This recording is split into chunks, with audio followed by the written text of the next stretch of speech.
பார்ப்போம். ஆண்டவராகிய இயேசு கிறிஸ்துவின் கிருபையும் சமாதானமும் உங்கள் அனைவரோடும் கூட என்றென்றைக்கும் இருக்கிறதா. தலைப்பு: நான் உன்னை விட்டு விலகுவதும் இல்லை, உன்னை கைவிடுவதும்.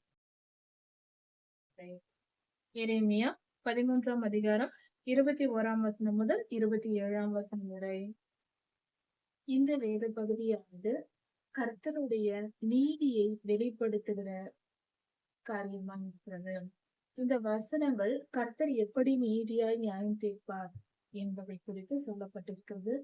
இது தீர்க்க தரிசனமாக எரேமியா தீர்க்க தரிசியினால் 2400 வருடங்களுக்கு முன்பாக சொல்லப்பட்டு, அவருடைய காலத்தில், அவர் உயிரோடு இருக்கும் காலத்திலேயே அப்படியே இது நிறைவேறியது. தீர்க்க தரிசனம் சொன்னார், அந்த தீர்க்க தரிசியின் காலத்தில் இந்த தீர்க்க தரிசனம் நிறைவேறியது. ஆனால் முடிந்து விடவில்லை.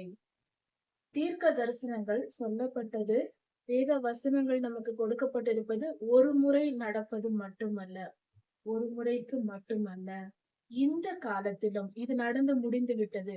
2400 வருடங்களுக்கு முன்பாக முடிந்த செயல் இது. ஆனால் 2000 வருடங்களுக்கு முன்பாகவே இது நடந்து முடிந்து விட்டது என்று நாம் நினைத்துக் கொண்டு இருக்க முடியாது. கர்த்தர் ஒரு காரியத்தை நமக்கு வேத வசனத்தில் கொடுத்திருக்கிறார் என்றால் அது நாம் கற்றுக்கொள்வதற்காக, இந்த காலத்தில் வாழ்கிற நாம் தெரிந்து கொள்ள வேண்டும் என்பதற்காக.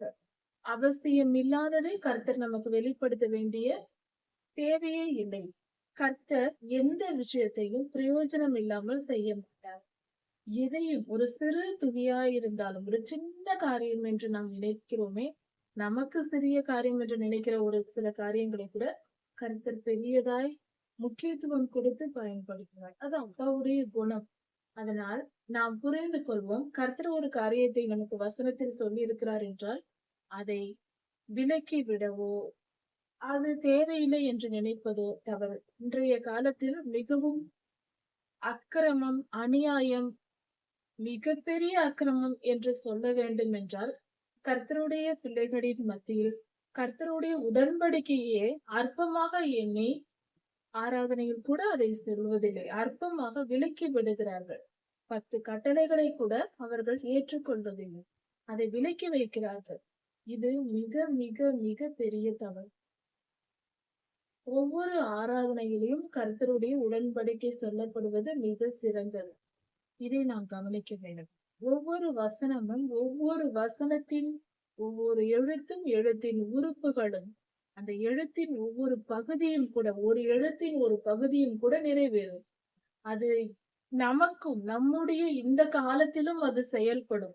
அதை புரிந்து கொள்வோம். இதெல்லாம் அந்த காலத்தில் வந்தது, நடந்தது, அதையே நாம் கற்க வேண்டும் என்று ஒரு போராக ஃபீல் பண்ணுகிற ஒரு சில சமுதாயத்தினர் இருக்கிறார்கள். நாமே அப்படித்தான் இருக்கிறோம். ஆனால் அது மிகவும் தவறு. அப்படி அல்ல. கர்த்தருடைய வசனங்கள் நம்முடைய அன்றாட வாழ்க்கையில் இந்த வசனங்கள் நமக்கு செயல்பட்டு கொண்டிருக்கிறது. அதை உணராதிருக்கிறோம். அநேக நேரம் நாம் புலம்புவதுண்டு. ஒரு காரியத்தை கவனித்து பார்த்தால் தெரியும். இந்த தேசத்தில் அது நடக்கிறது, சண்டை நடக்கிறது, இயற்கை பேரழிவு, அங்கு புயல் வருகிறது, சில இடங்களில் காட்டுத்தீ பரவுகிறது. இப்படிப்பட்ட செய்தியை எல்லாம் கேட்கும் போது இயற்கையில் அநேக மாற்றங்கள் உண்டாகி வெப்பநிலை அதிகரிப்பதினால் கடல் நீர் மட்டம் உயர்கிறது என்று சொல்லுகிறார்கள் விஞ்ஞானிகள். இதையெல்லாம் கேட்கும் போது நமக்கு ஒரு எண்ணம் தோன்றுகிறது, என்ன இப்படி நடக்கிறது, அது என்ன நடக்கிறது, ஒன்றும் புரியவில்லையே என்று சொல்லலாம். ஒன்றும் புரியாமல் புலம்பிக் கொண்டிருக்க விரும்புகிறோமே தவிர, வேதத்தை எடுத்து கர்த்தர் என்ன சொல்லுகிறார் என்று நாம் கேட்பதற்கு மனம் தயாரா இல்லை. காரணம் என்னவென்றால், வேத வசனம் என்பது கர்த்தருடைய வார்த்தை என்பதை விசுவாசிக்க வேண்டும். அது நமக்கு தேவைக்கு கொடுக்கப்பட்டிருக்கிறது என்று விசுவாசிக்க வேண்டும். கர்த்தர் நம்மிடத்தில் எதையும் மறைத்து வைக்க விரும்பவில்லை. நம் வாழ்க்கையில் நாம் எல்லாவற்றையும் புரிந்து தெளிவாய் தெரிந்து கொண்டு, மறைபொருள்கள் இல்லாமல் நம்மை குறித்தும், கர்த்தரை குறித்தும், மனித வாழ்க்கையை குறித்தும், நாம் இருக்கிற பூமியை குறித்தும் தெளிவாய் புரிந்து கொண்டு வாழ் என்றுதான் கர்த்தர் வேதாகமத்தை எழுதி கொடுத்திருக்கிறார். கையில் வெண்ணெயை வைத்துக் கொண்டு நெய்யுக்கு அலைவது போல என்று சொல்வார்கள். அது கர்த்தருடைய பிள்ளைகள் மத்தியில் ஒவ்வொரு நாளும் ஒவ்வொருவரும் செய்கிற செயலாயிருக்கிறது. வேத வசனம் நமக்கு எல்லாவற்றையும் பதில் இருக்கிறது, அதை நமக்கு கொடுத்திருக்கிறது. ஆனால் அதை நாம் திறந்து பார்ப்பதில்லை. எங்கேயோ ஏதோ நடக்கிறதே. என் வாழ்க்கையில் ஒரு துன்பம் வந்தால் புலம்புகிறோம். ஏன் வந்தது என்று யோசிப்பதில்லை. வேதாகமத்தை எடுத்து தேடுவதில்லை. கர்த்தர் என்ன சொல்லி இருக்கிறார்? எனக்கு ஏன் இந்த பிரச்சனை வருகிறது? எனக்கு ஏன் இந்த நல்ல காரியம் நடக்கிறது? அல்லது எனக்கு இயற்கையில் இப்படி ஏன் நடக்கிறது? அந்த தேசத்தில் ஏன் இப்படி நடக்கிறது? நம் தேசத்தில் ஏன் இப்படி நடக்கிறது? எல்லா காரியத்தையும் நாம் ஆராய்ந்து அறிந்து கொள்ள முடியும். கர்த்தர் எல்லாவற்றையும் நமக்கு சொல்லிக் கொடுத்திருக்கிறார். அதை புரிந்து கொண்டு வேத வசனங்கள் நம் மனதின் இருளை நீக்கி வெளிச்சத்தை கொடுக்கிறது. தேவன் ஒளியாய் இருக்கிறார். தேவன் வார்த்தையாய் இருக்கிறார். வார்த்தையும் வெளிச்சமும் ஒன்றேதான் இருக்கிறார். வார்த்தையும் வெளிச்சமுமாய் நமக்குள் வந்து வாசம் செய்கிறார். வார்த்தையை ஏற்றுக்கொள்ளும் போது அந்த வெளிச்சம் நமக்குள் வருகிறது. இதை புரிந்து கொண்டு நாம் செயல்படுவோம். வசனத்தை தியானி.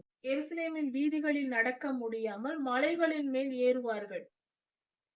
தாழ்வான பகுதிகளில் அந்த லாவா வருவதினால் இவர்கள் மலைகளில் உயரத்தில் ஏறிதான், வெள்ளம் வந்தால் உயரத்தில் ஏறி ஜனங்கள் தப்பிக்க முயற்சிப்பது போல நடக்கும். இது கற்பனை அல்ல. தெளிவாய் வெளிப்படுத்தலை படித்து பார்த்தால் புரியும். இப்படிதான் நடக்கிறது. இதற்கான பல ஆதாரங்கள் இருக்கிறது. அதே வெளிப்படுத்தலில் சொல்லப்பட்டிருக்கிறது, ஒருவன் வயலில் இருந்தால் வீட்டிற்கு வராமல் இருக்க கடவன். வயலிலிருந்து வீட்டிற்கு வராமல் இருக்க கடவன். அவன் மேலே இருந்தால் கீழே இறங்காமல், வீட்டின் மாடியில் இருந்தால் கீழே இறங்காமல் இருக்க கடவன் என்று சொல்லப்பட்டிருக்கிறது. அப்படி என்றால் எந்த சூழ்நிலையில் நாம் இப்படி இருப்போம்? யோசித்து பார்த்தால் தெளிவாய் புரியும். இது எரிமலை வெடிப்பினால் வருகிற லாவா குழம்பு. லாவா எனும் எரிமலை குழம்பு வருவதினால் வெள்ளம் போல வீதியில் ஓடி வரும். அதன் அனல் தாங்காது. அதன் வெப்பம் நெருப்பு குழம்பு. அது நெருப்பாய் ஓடி வரும். தண்ணீரை போல உருகிய பூமியின் அடியிலிருந்து எழும்புகிற அந்த கூழ் போன்ற பதத்தில் இருக்கிற நெருப்பு. அது ஓடி வரும் பொழுது லாவா என்று சொல்வார்கள் விஞ்ஞானத்தின்படி. அதை வரும் பொழுது அதன் வெப்பம் மகா பயங்கரமா இருக்கும். கிட்டே அதனை தொடுவதல்ல, அதை தூரத்தில் இருந்தே நம்மால் அந்த அனலை தாங்க முடியாது. அந்த அளவுக்கு வெப்பம் இருக்கும். அந்த அளவுக்கு வெப்பம் இருக்கும். அப்படிப்பட்ட ஒரு காரியங்கள் எல்லாம் நடக்க போகிறது என்றே கர்த்தர் சொல்லுகிறார். அதற்கு முன்பாக நீங்கள் கர்த்தருக்கு மகிமையை செலுத்துங்கள். மனம் திரும்பி கர்த்தருக்கு மகிமையை செலுத்துங்கள் என்று சொல்லுகிறார். கர்த்தரிடத்தில் மனம் திரும்ப சொல்லுகிறார். இதையெல்லாம் செய்த பாவத்தை எல்லாம் விட்டுவிட்டு மனம் திரும்பி என்னிடத்தில் வாருங்கள், நான் உங்களை காப்பாற்றுவேன் என்று கர்த்தர் சொல்லுகிறார். இது ஒரு கடைசி வாய்ப்பாக சொல்லுகிறார். நான் அவர்களுக்கு இறங்கவே மாட்டேன் என்று சொல்லுகிறார்.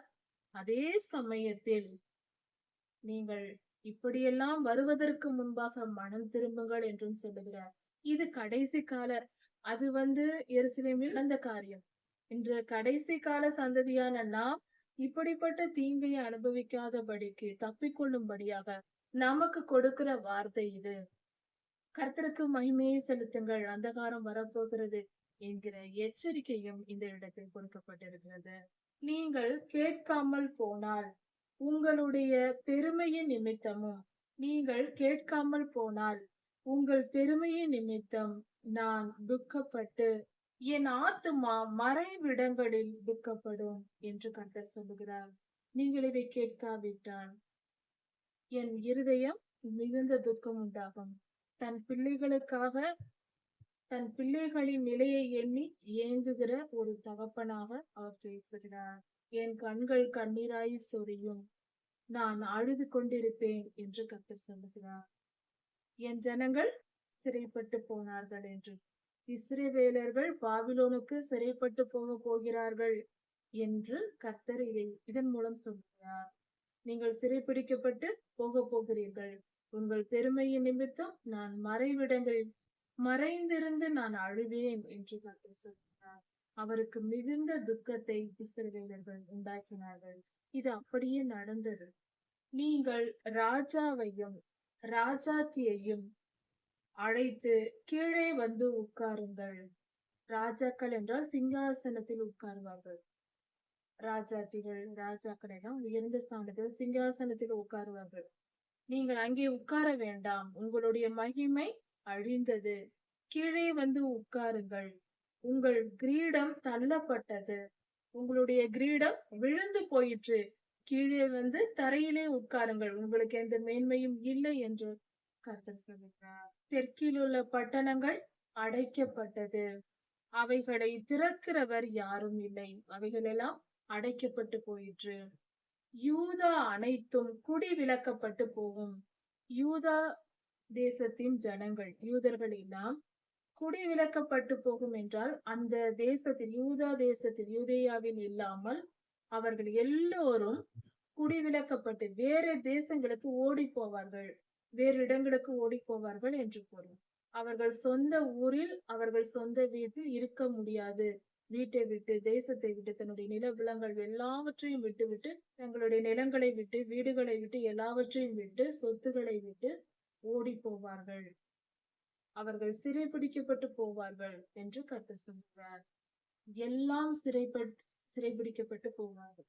எல்லோரும் அப்படி போவார்கள். உனக்கு கொடுக்கப்பட்டிருந்த மந்தையும் உன் மகிமையான ஆட்டுக்கிடையும் எங்கே?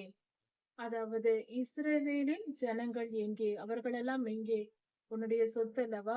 உன் பெயருக்கு மகிமையா இருக்கக்கூடிய இஸ்ரவேலர்கள் எங்கே? எருசலேமை நோக்கி கர்த்தர் கேட்பது போல சொல்லுகிறார். எருசலேமே, உன் ஜனங்கள் எங்கே? உனக்கு நான் மகிமையாய் கொடுத்திருந்த ஜனங்கள் எங்கே? அவர் உன்னை விசாரிக்கும் போது நீ என்ன சொல்லுவாய்? கர்த்தர் உன்னை விசாரிக்கும் நாளில் நீ என்ன பதில் சொல்ல போகிறாய்?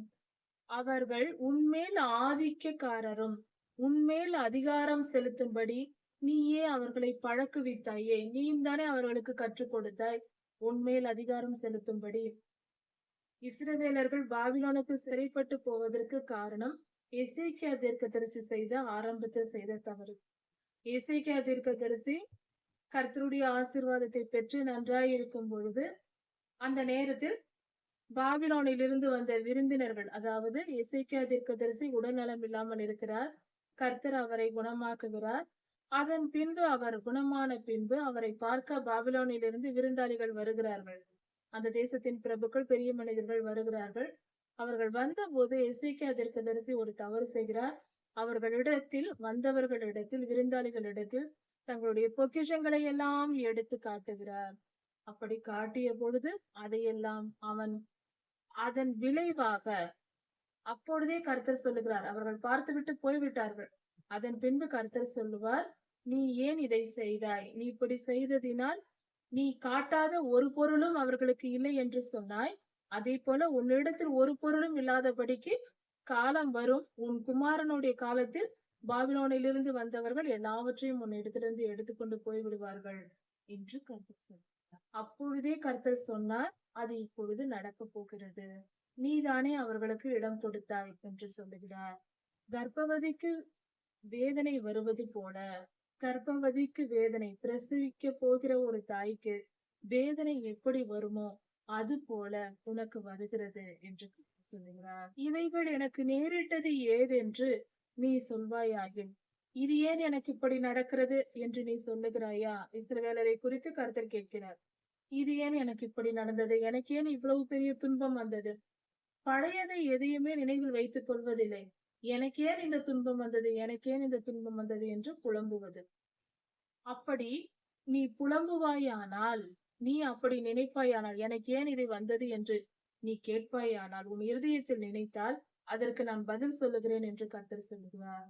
உன்னுடைய திரளான அக்கிரமங்களின் நிமித்தமே ஒரு பெண் சூறையாடப்படுவது போல நீ சூறையாடப்படுகிறாய் என்று கர்த்தர் சொல்கிறார். எருசலேம் தேசத்தை குறித்து அந்நியர்கள் வந்து உன் தேசத்தை பாழாக்குகிறார்கள் என்றால், ஒரு பெண்ணுக்கு தீமை செய்வது போல தீமை செய்கிறார்கள் என்றால் அதற்கு காரணம் என்ன?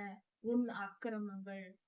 எல்லையில்லா அக்கிரமங்களை நீ செய்தது நிமித்தம், அதாவது அநேகம் அக்கிரமங்கள் செய்தது நிமித்தம் கர்த்தருக்கு கோபம் உண்டாக்கி நீண்ட காலம் அதையே நீ பிடித்து கொண்டு மனம் திரும்பாமல் இருந்தது நிமித்தம் கர்த்தர் இப்படிப்பட்ட நியாயத்தீர்ப்பை உனக்கு நியமித்தார் என்று கர்த்தர்.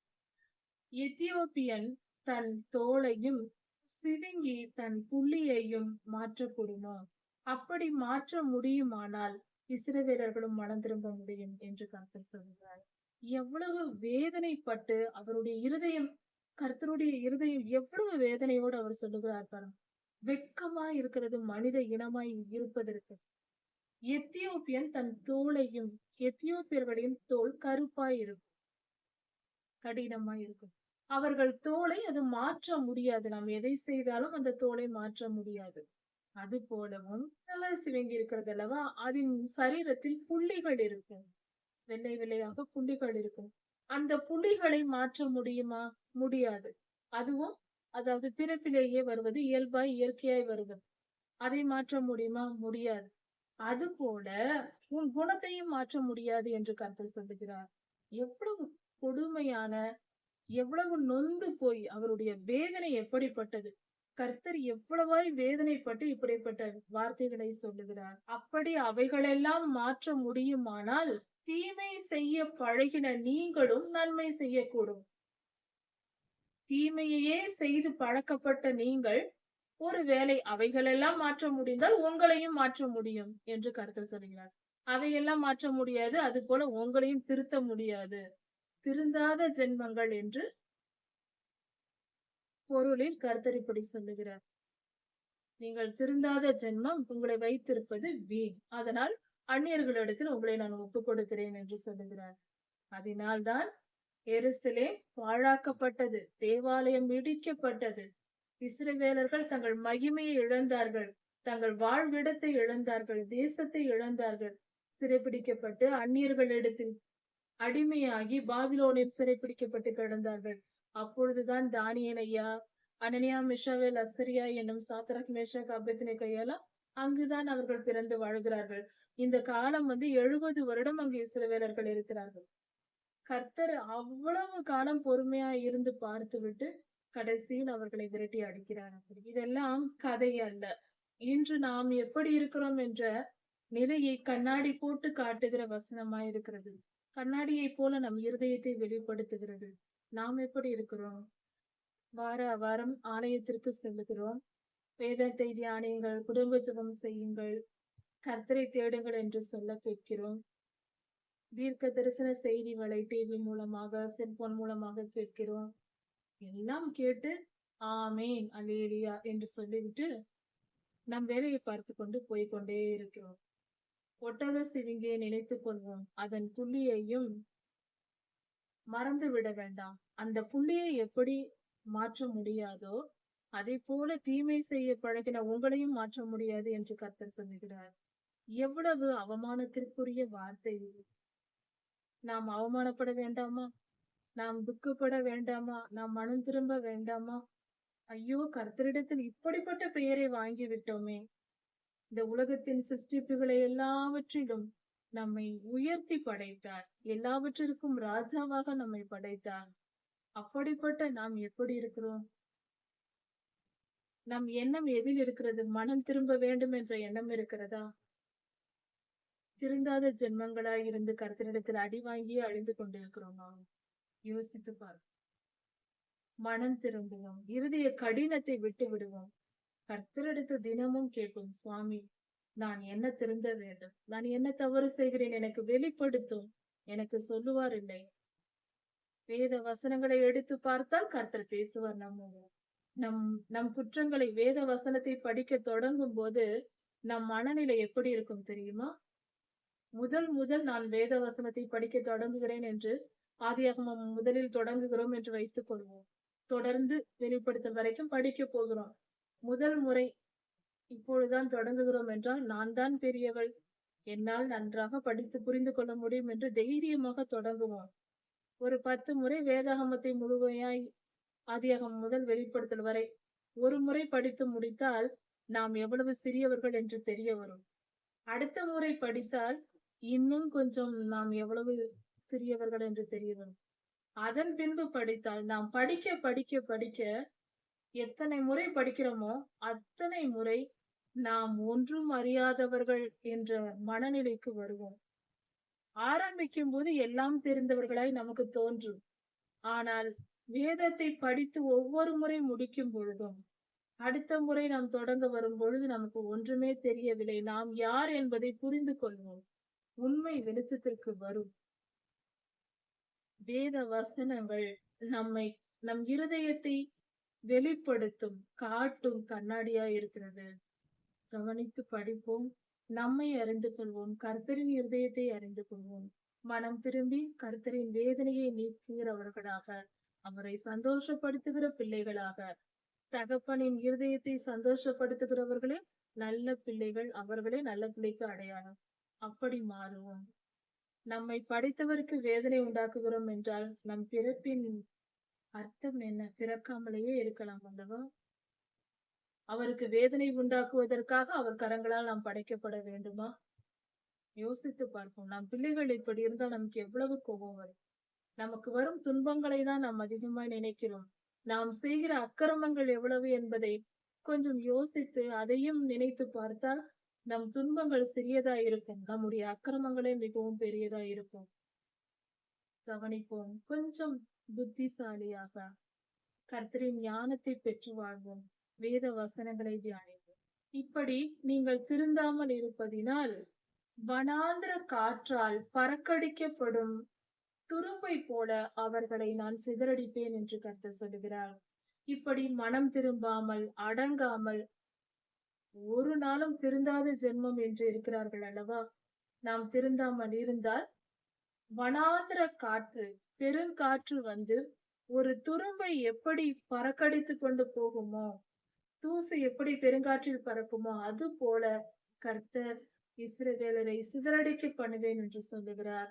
நாம் இப்படி இருந்தால், இருதயத்தை கடினப்படுத்திக் கொண்டு திருந்தாமல் இருந்தால், கர்த்தர் நம்மையும் இப்படிதான் சிதறடிப்பார்.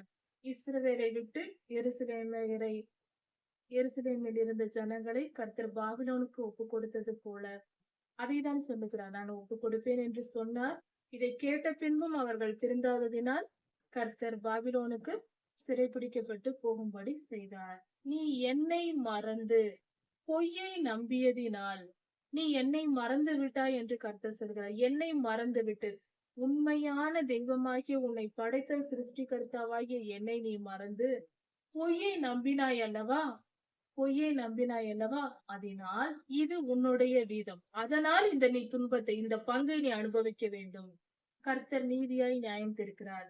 என்னை விட்டுவிட்டு நீ அந்நிய பொய்யான தெய்வங்களை தேடி போனதினால் இந்த தண்டனையை நீ அனுபவிப்பாய் என்று கர்த்தர் சொல்லுகிறார். பொய்யை நம்பி ஏமாந்து போனாய், உண்மையாகிய என்னை நீ நம்பவில்லை என்று கர்த்தர் சொல்லுகிறார். அதனால் இந்த துன்பம் தான் உனக்கு பங்கு என்று கர்த்தர் சொல்கிறார்.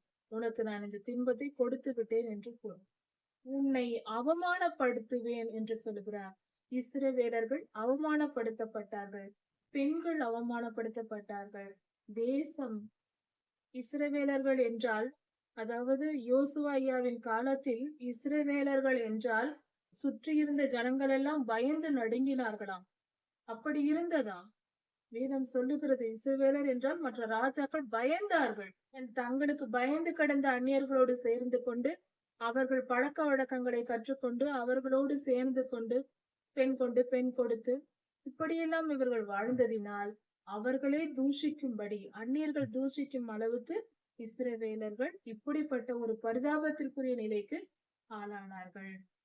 இதுதான் நம்முடைய நிலையும். நாம் என்ன செய்கிறோம்? நம் வாழ்க்கைக்கு வரும் இன்ப துன்பங்களை நாமே முடிவு செய்கிறோம். கர்த்தருக்கு செவி கொடுத்து மனம் திரும்பி வாழ்ந்தால் நம் வாழ்க்கை சிறப்பாய் இருக்கும். கர்த்தருக்கு கீழ்ப்படியாமல் நாம் திரியும் பொழுது நியாய தீர்ப்பு தான் வரும். அவமானமும் துன்பமும் துயரமும் வேதனையும் வழியும் தான் வரும். நல்ல காரியம் நடக்கும் என்று எதிர்பார்க்க கூடாது, தேவையில்லை. நாம் கர்த்தருக்கு கீழ்ப்படிந்தால் நன்மை நிச்சயம் உண்டாகும். அதில் ஒருபோதும் குறைவு வராது. கர்த்தர் நம்மை ஆசீர்வதிப்பார். அவர் சித்தம் அறிந்து அவருக்கு கீழ்ப்படிந்து செய்யும் பொழுது நம் வாழ்க்கை ஆசீர்வாதமாய் இருக்கும். அவருடைய அன்பு நம்மை தேற்றும். அவருடைய திருக்கரங்கள் நம்மை பாதுகாக்கும். அப்படி இல்லாமல் நாம் கர்த்தருக்கு அடங்காமல் திரிந்தால் கர்த்தர் நம்மை தூக்கி எறிந்து போடுவார். உன் ஒழுக்கமற்ற வாழ்க்கையையும் இஸ்ரவேல் தேசத்தை குறித்து சொல்லுகிறார் கர்த்தர். அதாவது இன்றைய நாளில் நாமும் கூட ஒழுக்கமற்ற வாழ்க்கை வாழக்கூடாது. கற்பு நெறி தவறாத வாழ்க்கை வாழ வேண்டும். ஒருவனுக்கு ஒருத்தி என்ற ஒழுக்கம் தவறாத வாழ்க்கை, பரிசுத்த வாழ்க்கை வாழ வேண்டும். இருதயத்தில் பரிசுத்தம் தேவை. இருதயத்தில் பரிசுத்தம் உள்ளவர்கள் தேவனை தரிசிப்பார்கள் என்று வேதம் சொல்லுகிறது. அதனால் மனம் பரிசுத்தமாய் இருக்க வேண்டும். பாவத்தை செய்யும் எண்ணமே இருக்கக்கூடாது. பாவத்தின் மேல் விருப்பம் இருக்கக்கூடாது. விபச்சார பாவத்திற்கு விலகி ஓட வேண்டும். அது அக்கினியைப் போல மனிதனின் பரிசுத்தத்தை பட்சித்து போடும். பாவத்தை விட்டு விலகி, பாவம் செய்யாமல் அதை வெறுத்து கற்புநெறி தவறாத பரிசுத்த வாழ்க்கை வாழ வேண்டும். உன் கணைக்குதல்களையும், அதாவது இந்த தவறான வாழ்க்கை, கற்பு நெறி தவறுகிற வாழ்க்கை வாழ்கிறவர்கள் குதிரையைப் போல கனைப்பார்கள். அதைதான் வேதம் இங்கு சொல்லுகிறது. உன் கணைக்குதல்களையும், அதாவது பாவம் செய்வதற்கு அந்த ஆவியினுடைய செயல்பாடு அது. அந்நிய பெண்களை, அந்நியரின் மனைவியை பார்த்து, அந்நிய வீட்டின் வாசலை பார்த்து குதிரையைப் போல கனைக்கிறவர்கள் உன்னிடத்தில் இருக்கிறார்கள் என்று இஸ்ரவேலை குறித்து கர்த்தர் சொல்கிறார். விபச்சார ஆவியின் ஒரு அடையாளம் இது. இப்படி கனைக்க வைக்கும். அப்படி அது அவர்களை பொறுத்த வரைக்கும் இப்படிப்பட்ட பாவம் செய்கிறவர்கள் அதை ஒரு திறமையாக எண்ணுகிறார்கள். அது வேசித்தன ஆவியின் சில முறைகள். ஒவ்வொரு ஆவியும் செயல்படும் விதம் என்று இருக்கிறது. ஒரு ஆவி என்றால் அதற்கென்று சில குணங்கள் உண்டு. இந்த வேசித்தன ஆவி இப்படிப்பட்ட காரியங்களை செய்யும். அது அதனுடைய குணம். இப்படிப்பட்ட ஆவிக்கு இடம் கொடுக்காமல் பரிசுத்த வாழ்க்கை வாழ வேண்டும். அப்படி செய்யாத பட்சத்தில் கர்த்தர் இப்படிதான் மனிதர்களை தண்டிப்பார் என்ற பாடத்தை கற்றுக்கொள்கிறோம். இந்த தீர்க்க தரிசனங்கள் உரைக்கப்பட்டது இதன்படியே கர்த்தரை இஸ்ரவேலுக்கு செய்தார். அவர்கள் பாவத்தை விட்டு விலகாததினார். இன்று வாழும் கர்த்தருடைய பிள்ளைகளாகிய நாமும் இப்படிப்பட்ட பாவத்தை நம் வாழ்க்கைக்கு இடம் கொடுத்தால் நம்முடைய நிலையும் அதுதான். நம்முடைய சொந்த வீட்டில், சொந்த ஊரில் இருக்க முடியாது. கர்த்தர் நம்மை துரத்தி போடுவார். அதற்கும் மேல் பாவம் செய்தால் நம்மை அழித்தும் போடுவார். அவர் பெரியவர். அவர் கரங்களில் நாம் இருக்கிறோம். அவர் கரத்தின் கிரியையாய் இருக்கிறோம். கர்த்தருக்கு பயந்து நடக்க வேண்டியவர்களாய் இருக்கிறோம். இப்படி நீ பாவம் செய்தாய், அந்த பாவத்தை எல்லாம் நான் பார்த்தேன் என்று கர்த்தர் சொல்கிறார். எல்லாம் எனக்கு தெரியும். எனக்கு மறைவானது ஒன்றும் இல்லை. நீ செய்த அக்கிரமத்தை எல்லாம் நான் கண்டேன் என்று கர்த்தர் சொல்கிறார். அதாவது எருசலேமில் நடந்த இச்சையான காரியங்களையும், அந்நிய தேவர்களை உருவாக்கி வணங்கிய காரியங்களையும், இது ரெண்டிற்கும் நெருங்கிய தொடர்பு உண்டு. அதைதான் கர்த்தர் சொல்கிறார். அப்படிப்பட்ட பொல்லாத ஆவிக்கு என்னுடைய ஜனமாகிய நீங்கள் இடம் கொடுக்காதிருங்கள். கர்த்தர் இன்னும் சொல்லுகிறார், எருசலேமே உனக்கு ஐயோ, உனக்கு வரப்போகிற நிலை ஐயோ, உனக்கு ஆபத்து வரப்போகிறது. நீ சுத்திகரிக்கப்பட மாட்டாயா என்று கர்த்தர் சொல்கிறார். நீ சுத்தமாக மாட்டாயா, இப்படியே கிடக்கிறாயே என்று சொல்லு. இது இன்னும் எத்தனை காலத்துக்கு பின்பு நடக்கும்? அதாவது 1946 வருடத்தில் மீண்டும் இஸ்ரேல் தேசம் உருவாகி விட்டது. ஆனாலும் இந்த காரியங்கள் எல்லாம் இன்னும் நடக்க வேண்டியவைகளா இருக்கிறது. இப்பொழுதும் அந்த விக்கிரக ஆராதனையும் பாவ செயல்களும் இஸ்ரேல் தேசத்தில் இருக்கிறது. இது முற்றிலும் சுத்திகரிக்கப்படும் நிலை என்பது இந்த உபத்திரவ காலத்திற்கு முன்பாக இனி நம்முடைய நாட்களில் நாம் உயிர் வாழும் இந்த காலத்தில் நடக்க போகிற செயலா இருக்கிறது. இதைதான் வேதம் நமக்கு சொல்லுகிறது. இதன் வெளிப்பாடு அதுதான் 13 வெளிப்படுத்தல் 9, 11 அதிகாரங்களை நாம் சேர்த்து வைத்து பார்க்கும் பொழுது இன்னும் அநேக வசனங்கள் உண்டு. பார்க்கும்போது ஒரு கோணம் புரிகிறது. இன்னும் விளக்கமாக நாம் வெளிப்படுத்தல் தியானிக்கும் பொழுது இந்த காரியத்தை குறித்து தியானிக்கலாம். மனம் திரும்புவோம். கர்த்தருக்கு முன்பாக நம்மை நாம் பரிசுத்தப்படுத்திக் கொள்வோம். நம் இருதயத்தை சுத்திகரித்து கர்த்தருக்கு பிரியமானவர்களாய் மாறுவோம். கர்த்தர் உங்களை ஆசீர்வதிப்பாராக. இதன் தொடர்ச்சியை அடுத்த செய்தியில் பார்க்கலாம். மாறலாம்.